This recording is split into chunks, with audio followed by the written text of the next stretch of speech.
जिस पिता ने सिर्फ मुझे पाला है उसके लिए मैंने जान दांव पर लगा दी, तो तू सिर्फ सोच कि अपने सगे पिता के लिए मैं कितनों की जान ले सकता हूँ।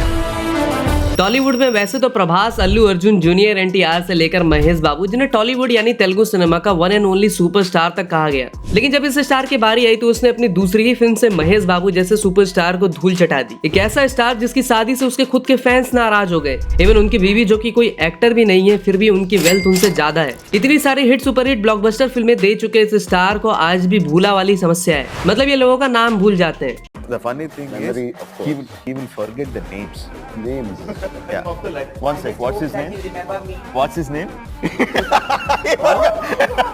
इवन एक फिल्म के लिए तो मीडिया ने इन्हें इतना गंदा ट्रोल मारा कि इन्हें मोमबत्ती और स्टैच्यू, मेरा मतलब मोम का पुतला तक बता दिया। तो देखो, राइज ऑफ स्टार में हमने अब तक आपको जूनियर एनटीआर, थलापति प्रभास, महेश बाबू, अल्लू अर्जुन, यश, सलमान, एसआरके, इन सब के अलावा भी 26 लोगों की जर्नी बता चुके हैं। लेकिन आज हम जिसकी बात करने वाले हैं ना, उसमें तेलुगु के ही दो सुपरस्टार चिरंजीवी और पवन कल्याण, जो कि उसके चाचा और पापा है, पब्लिक को उसने दोनों का कॉम्बो साथ में स्क्रीन पे दिखाया। रामचरण वो सुपरस्टार बने जिसे अरुण गोविल के बाद किसी और को श्रीराम के रोल में देखकर लोगों को गूज़बम्प्स फील हुआ। एक ऐसा हम्बल स्टार जिसे कभी मोस्ट एरोगेंट और गुस्सेल का टैग भी मिला। इवन नाटू नाटू जैसे सॉन्ग्स के डिफिकल्ट डांस स्टेप्स को बखूबी परफॉर्म करने वाले इस एक्टर को पहले डांस में बिल्कुल ही दिलचस्पी ही नहीं थी, बट अपने ही कजिन से इंस्पायर्ड होकर इन्होंने डांस सीखा। राइज ऑफ स्टार की 26th एंड कंप्लीट वीडियो है, जिसमें आज हम आपको रामचरण की इंटायर जर्नी के साथ साथ उनकी अपकमिंग फिल्में और कुछ ऐसी बातें बताएंगे जो आप शायद ही जानते होंगे। जैसे रामचरण की खुद की अपनी एयरलाइन कंपनी है। रामचरण को जेम्स कैमरून जैसे फिल्म मेकर भी अप्रिशिएट कर चुके हैं। प्रभास से पहले ये भी बॉलीवुड में आकर अपनी बेइज्जती तक करा चुके हैं और फिलैंथ्रोपी यानी नेक काम के लिए इन्हें सिमा जैसा अवार्ड भी मिला है। सो आप रामचरण के कितने भी बड़े फैन, पंखा, एसी क्यों ना हो, आपको इतनी डिटेल वीडियो शायद ही कहीं और मिलेगी। So enjoy the video. सिर्फ 18 फिल्में करके पूरे तेलुगु सिनेमा से पैन इंडिया, इवन ऑस्कर तक लाने वाले कोनिडेला रामचरण तेजा एक एक्टर, प्रोड्यूसर और एक सक्सेसफुल एंटरप्रेन्योर भी है। रामचरण एक ऐसी रेनाउंड फैमिली से आते हैं जहां खुद इनके पापा चिरंजीवी तेलुगु सिनेमा के मेगा स्टार रहे। अपनी रिजाइन इन्होंने 150 फिल्में कर डाली। वहीं इनके चाचा पवन कल्याण एक एक्टर के साथ साथ आज आंध्र प्रदेश के डिप्यूटी चीफ मिनिस्टर भी हैं और अल्लू अर्जुन इनके कजिन है। हाँ, ये भी 100% शुद्ध नेपो किड है।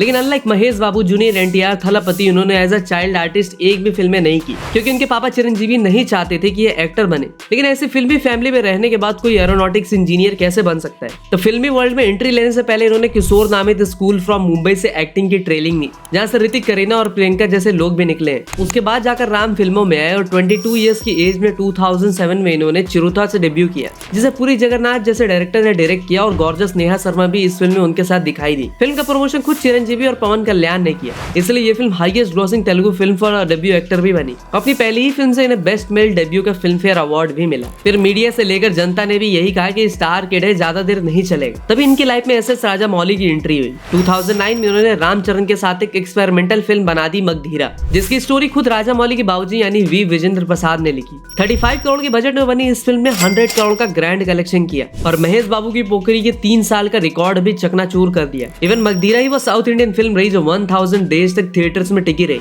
और इस फिल्म में काफी सारे दूसरे फिल्मों के रिकॉर्ड तोड़े और नए रिकॉर्ड बनाए भी। मगधीरा उस टाइम पर साउथ इंडिया की one of the highest grocer film भी बनी।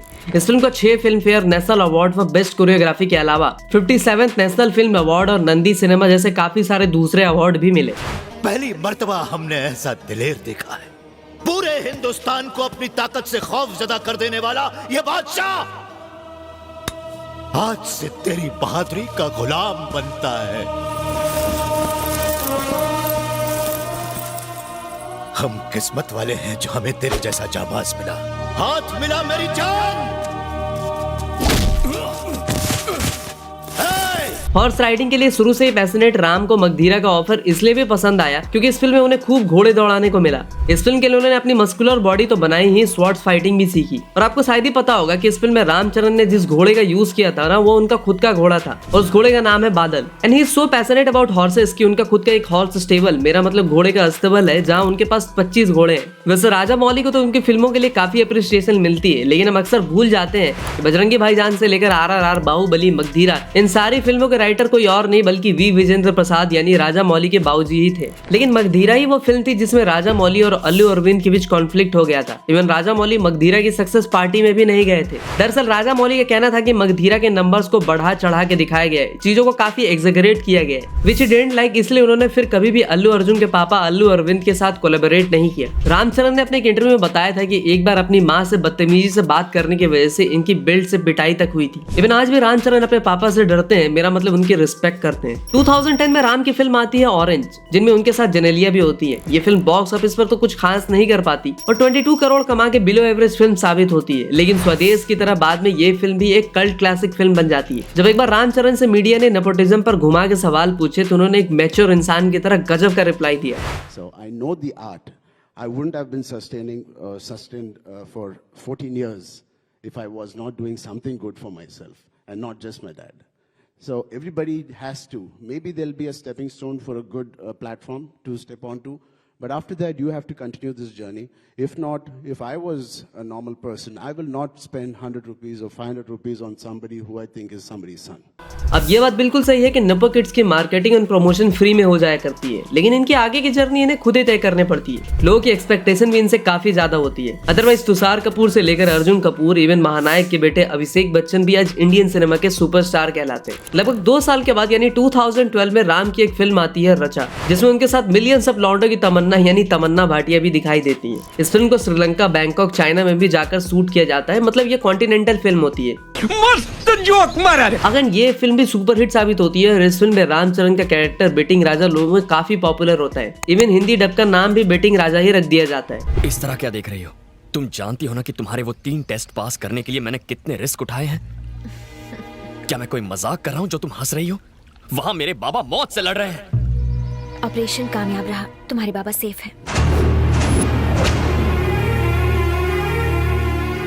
यकीन नहीं हो रहा है राज? जहाँ तक मैं जानता हूँ बेटा, तू बचपन से बैटिंग करता आ रहा है। तेरी जिंदगी दांव पर लगती थी और डर मुझे लगता था, लेकिन आज तेरी यही बैटिंग ने मेरी जिंदगी बचाई। जून 2012 भी वो साल रहा जब रामचरण ने उपासना कमिंदिनी से 7 साल के रिलेशनशिप के बाद शादी कर ली, जो कि अपोलो हॉस्पिटल्स के फाउंडर डॉक्टर प्रताप सिंह रेड्डी की ग्रैंड डॉटर भी है और अपोलो CSR के वाइस चेयरपर्सन भी। इवन उस टाइम पर उपासना जी की वेल्थ राम से कई गुना ज्यादा थी। इवन आज भी उनकी वेल्थ 1130 करोड़ बताई जाती है, तो वहीं रामचरण की wealth 1370 crore. And as per Times of India 2021 Ram Charan is the second richest actor और उनकी ट्रू जेट नाम की एक एयरलाइन कंपनी भी है। लेकिन रामचरण के फैंस उनकी शादी से कुछ ज्यादा खुश नहीं थे, क्योंकि उनका मानना था कि रामचरण ने इतने बड़े चार्मिंग एंड हैंडसम सुपरस्टार है, तो उनकी वाइफ भी कोई हीरोइन या काफी खूबसूरत होनी चाहिए। तुम्हारे कुछ पूछा मैंने कुछ।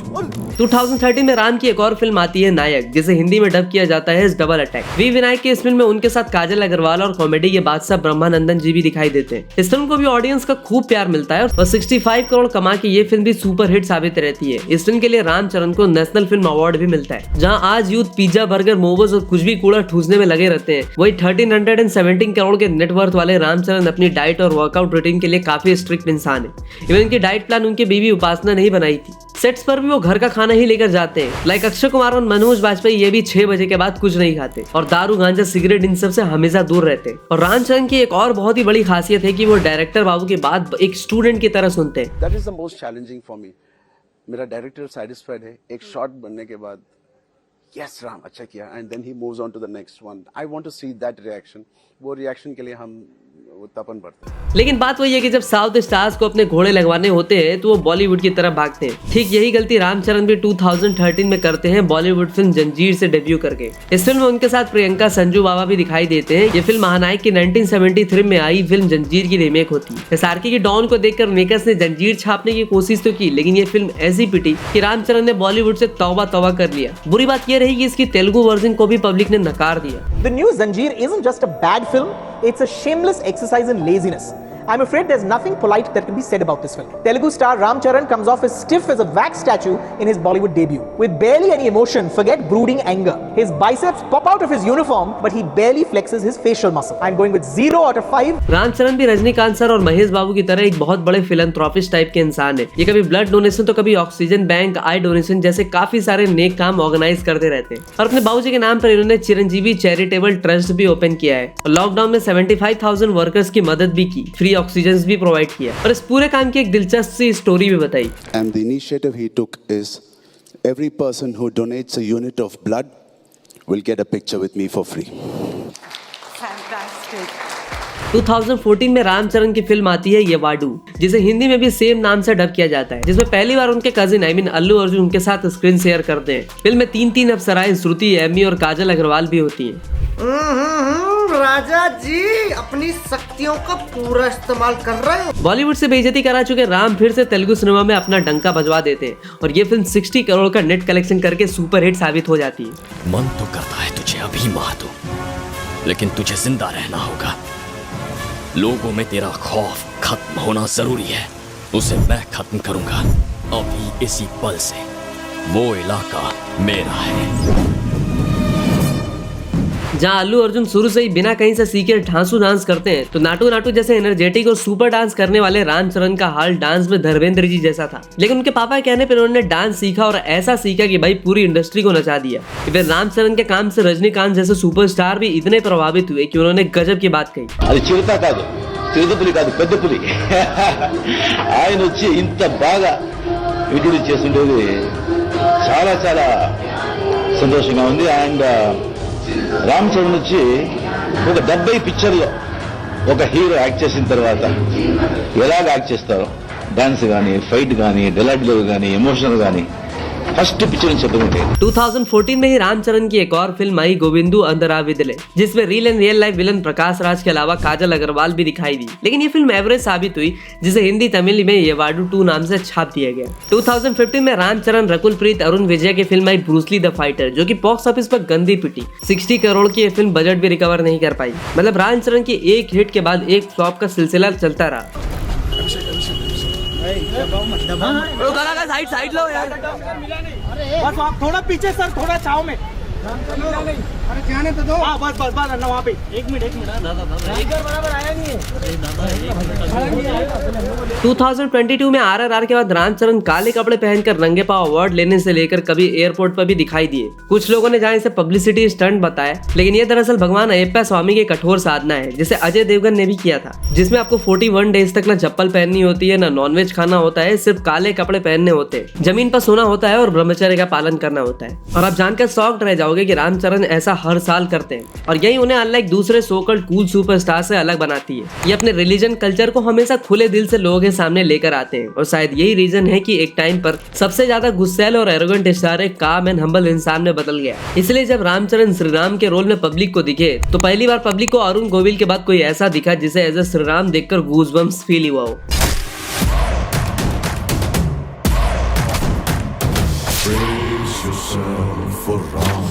2016 में रामचरण की एक फिल्म आई दुरुआ, जिसमें वो एक IPS के रोल में दिखाई दिए। इस फिल्म में उनके साथ रकुल प्रीत भी दिखाई दी। हिंदी में भी ये फिल्म आपको सेम नाम से मिल जाएगी। वैसे तो यह फिल्म वर्ल्ड वाइड रिलीज हुई, लेकिन जापान में इसे काफी अप्रिसिएशन मिली। इवन रजनीकांत और जूनियर NTR के बाद रामचरण ही वो स्टार बने जिसे जापानीज लोगों ने इतना ज्यादा पसंद किया हो। इवन जापान की एक बिस्किट ब्रांड ने तो इनके नाम और फोटोज अपने बिस्किट टब पर छाट दिए। इस फिल्म ने वर्ल्ड वाइड 132 करोड़ का कलेक्शन किया और रामचरण की आवाज को हिंदी में अजय देवगन ने ही डब किया। 2016 वो साल रहा जब रामचरण ने अपनी प्रोडक्शन कंपनी खोली है, स्कोनिडेला प्रोडक्शन कंपनी, जिसके अंदर 4 फिल्में बनी, खिलाड़ी number 150, Narasimha Reddy, Acharya and godfather. और इन सभी फिल्मों के एक्टर खुद चिरंजीवी रहे। और जहां नरसिम्हा रेड्डी में इन्होंने बिग बी को बुला लिया, तो गॉडफादर में बॉलीवुड के असली वाले गॉडफादर सलमान भाई भी दिखाई दिए। और इस प्रोडक्शन कंपनी खोलने का आइडिया भी कहीं न कहीं रामचरण का यही था कि वो अपने पापा का कमबैक करवा सके। तो 2018 में रामचरण के करियर की सबसे बेहतरीन और मेरी फेवरेट फिल्म आई रंगस्थलम, जिसे साउथ के नामचीन डायरेक्टर सुकुमार ने डायरेक्ट किया। इस फिल्म में 260 करोड़ का मैसिव कलेक्शन किया। इस फिल्म ने रामचरण के करियर को एक अलग ही बूस्ट दिया, जो मगधीरा के बाद अब जाकर उन्हें मिली। और क्रिटिक राजीव बसंत, जिसने जंजीर के टाइम रामचरण को स्टैच्यू ऑफ मोमबत्ती कहा था, रंगस्थलम के बाद उन्होंने रामचरण के कसीदे पढ़ दिए। You know, I should tell you that your fans online really pulled me up when this film came out. They pulled me up and they reminded me of my review of Zanjeer from a few years ago, and told me I should watch Rangasthalam and I should stand corrected because it's such a good film and it's such a lovely performance. So I'm looking forward to. See, your reviews are right sometimes. My movies, you were right, absolutely right. दरअसल ये film Ramcharan के लिए एक open challenge बनकर आई, क्योंकि एक modern city boy के लिए एक गांव के देसी लड़के का रोल प्ले करना काफी मुश्किल काम था। बट रामचरण ने अपनी काबिलियत दिखाई and he nailed it in the role of Chitti Babu. इस फिल्म को नेशनल फिल्म अवार्ड के साथ साथ Zee cine award, south movie international award भी मिला। इस फिल्म में रामचरण का कैरेक्टर दरअसल कान से थोड़ा कानिया होता है, मतलब उसे थोड़ा कम सुनता है। सुनाई नहीं दी, जोर से बोलो। हाँ, जोर से बोलना। मैं ऐसे ही बात करती हूँ। देख लिया ना, ये जोर से बस डांट सकती है और कुछ जोर से बोल ही नहीं सकती है। 2019 में एक फिल्म आती है विनया विधेयम रामा। 70 करोड़ की ये फिल्म बॉक्स ऑफिस पर 94 करोड़ का कलेक्शन करती है। और एक बात बताना भूल गया, रंगस्थलम की वजह से ही राजा मौली ने राम को RRR जैसी फिल्म भी ऑफर की थी। I was spellbound when I watched him Rangasthalam. Yeah, the level of performance he did was outstanding. Very surprised, happily surprised. I wondered how he suddenly transformed into such a fine actor. And when I started working with him in RRR, I realized eye-opener to me. जब एक बार रामचरण कपिल शर्मा के show पर आते हैं तो कपिल उनकी family को लेकर एक गजब सा सवाल पूछते हैं। सर, आपके घर में सारे सुपरस्टार्स हैं, कभी आप साथ में बैठ के डिनर करते हैं तो आपका वॉचमैन आके बोले कोई फैन आया, आप कंफ्यूज नहीं होते कि किसका है? बिल्कुल हम कंफ्यूज होते हैं सर, नॉट फैन की वजह से नहीं। जब एक डायरेक्टर आता है, हाँ, तो किसको साइज करते हैं?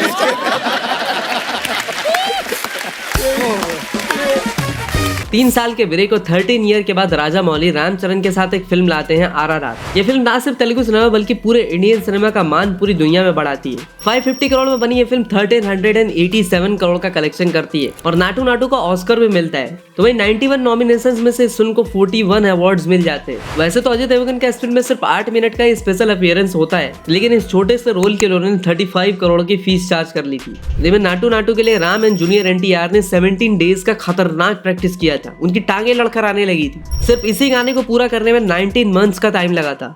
The Naatu Naatu sequence of the movie, global, like it was famous before the movie even came out, because I think it was like released on YouTube and people started going nuts. The song was released, people went nuts over it. RRR, oh God, 3.5 years, hundreds of people's hard work, dedication, and one man's vision. Keeravani गारू। और शायद इसीलिए भी रामचरण के काम को James Cameron भी appreciate करते नहीं थकते। I thought the performances of Rama and Ram and Aaliyah and all of the cast was just, and Allison Doody, my girl from Last Crusade. Understanding the Ram character, who's very challenging for 2/3 of the movie, and then you finally understand what's going on in his head, and it's heartbreaking. वैसे नाटू नाटू गाने पर अपने अंबानी की शादी में SRK, Aamir, Salman सबको dance करते तो आपने देखा ही होगा। लेकिन जब SRK ने रामचरण को इडली वड़ा बोला तो पब्लिक ने भी उनकी क्लास लगा दी। ट्विटर पर शाहरुख खान को लोगों ने थोक में गालियां दी। वेल, रामचरण ने इस पर कुछ भी नहीं कहा, लेकिन उनके फैंस और रामचरण की मेकअप आर्टिस्ट जेबा हसन ने भी इस पर कमेंट किया और इसे डिसरिस्पेक्टफुल बताया।